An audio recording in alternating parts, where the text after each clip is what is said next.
अगले महीने 25 तारीख को देश को एक नया राष्ट्रपति मिल जाएगा। आने वाली 29 तारीख को पर्चा दाखिल किया जाएगा नए राष्ट्रपति के लिए। केंद्र सरकार हुए विपक्ष में कांग्रेस अपना पत्ता अभी तक किसी ने नहीं खोला। कहने का मतलब मेरा यह है कि अब तक कोई भी पार्टी ने राष्ट्रपति पद की प्रत्याशी का घोषणा नहीं किया।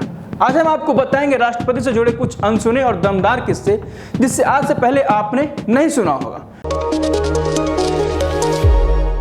नमस्कार दोस्तों, मैं सुरजीत और आप देखना शुरू कर चुके हैं द लोकसभा।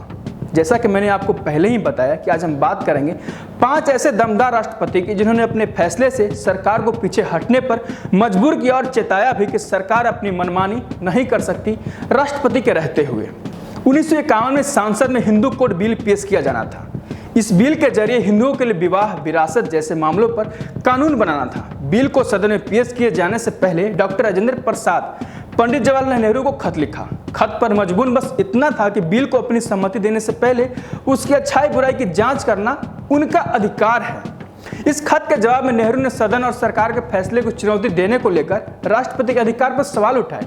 इस पर प्रसाद ने लिखा कि राष्ट्रपति उतना असहाय नहीं है जितनी आपकी सरकार और सदन। उन्होंने लिखा कि प्रधानमंत्री और राष्ट्रपति के बीच मतभेद होने पर संविधान के आर्टिकल 143 के मुताबिक मामला सुप्रीम कोर्ट में रेफर किया जाना चाहिए।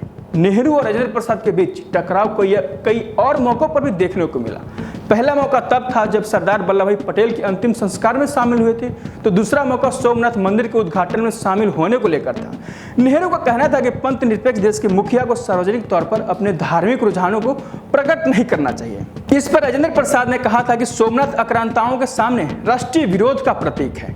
आमतौर पर राष्ट्रपति सरकार को लेकर बयान कम ही देते हैं, क्योंकि राष्ट्रपति सरकार का औपचारिक मुखिया होता है। सर्वपल्ली राधाकृष्णन ऐसे पहले राष्ट्रपति थे जो किसी भी मुद्दे पर अपनी राय देने और कई गंभीर मुद्दों पर सरकार की आलोचना करने से नहीं चूकते थे। राधाकृष्णन ने 1962 की भारत चीन युद्ध में भारत की हार को लेकर नेहरू सरकार की आलोचना की थी। उन्होंने इस हार के लिए नेहरू सरकार को जिम्मेदार ठहराते हुए लापरवाही बरतने का आरोप लगाया था। साल 1986 तत्कालीन PM Rajiv Gandhi Indian post office amendment bill ले आए थे। इस बिल से सरकार को किसी भी व्यक्ति की चिट्ठियों की सेंसरशिप यानी उसे पढ़ने का अधिकार मिल जाता है। इस बिल को लेकर राजीव गांधी और तब के राष्ट्रपति यानी जैल सिंह के बीच मनमुटाव हुआ था। आखिरकार इस बिल को कानून बनने से रोकने के लिए राष्ट्रपति ज्ञानी जैल सिंह ने पॉकेट वीटो का इस्तेमाल किया। वो पॉकेट वीटो इस्तेमाल करने वाले देश के एकमात्र राष्ट्रपति थे। पॉकेट वीटो के इस्तेमाल से ज्ञानी जैल सिंह ने राष्ट्रपति के अधिकारों को फिर से एहसास कराया था। पॉकेट वीटो का मतलब है कि राष्ट्रपति द्वारा किसी भी बिल को अनिश्चितकालीन के लिए रोक लेना। पॉकेट वीटो का इस्तेमाल करते हुए राष्ट्रपति न तो बिल को स्वीकार करता है और न खारिज करता है। आमतौर पर राष्ट्रपति सरकार और संसद की सिफारिशों को मानने के लिए बाध्य होता है, लेकिन के.आर. नारायणन पहले ऐसे राष्ट्रपति थे जिन्होंने इस परंपरा को तोड़ा। 22 अक्टूबर 1997 की बात है। केंद्र सरकार की इंद्र कुमार गजराल सरकार ने उत्तर प्रदेश में राष्ट्रपति शासन लगाने की सिफारिश की थी। उस समय राष्ट्रपति पद पर आसीन थे दलित राष्ट्रपति के.आर. नारायणन कैबिनेट की इस सिफारिश को पुनर्विचार के लिए वापस लौटा दिया था। केंद्र सरकार को इस सिफारिश को पुनर्विचार के लौटाने वाले पहले राष्ट्रपति थे।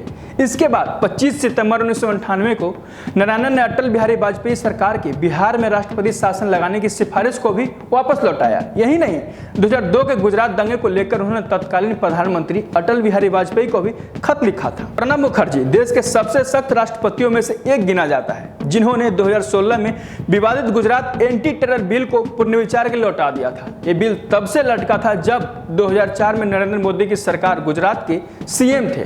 प्रणब इस बिल को लौटाने वाले 15 वर्षों में तीसरे राष्ट्रपति थे। प्रणब से पहले 2 और राष्ट्रपति एपीजे अब्दुल कलाम और प्रतिभा सिंह पाटिल इस बिल को पुनर्विचार के लिए लौटा चुके थे। खास बात यह है कि कलाम और पाटिल जब ये बिल लौटाया था तब कांग्रेस की अगुवाई वाली यूपीए सरकार सत्ता में थी, जबकि प्रणब ने जब ये बिल लौटाया तो केंद्र में नरेंद्र मोदी की अगुवाई वाली एनडीए सरकार थी।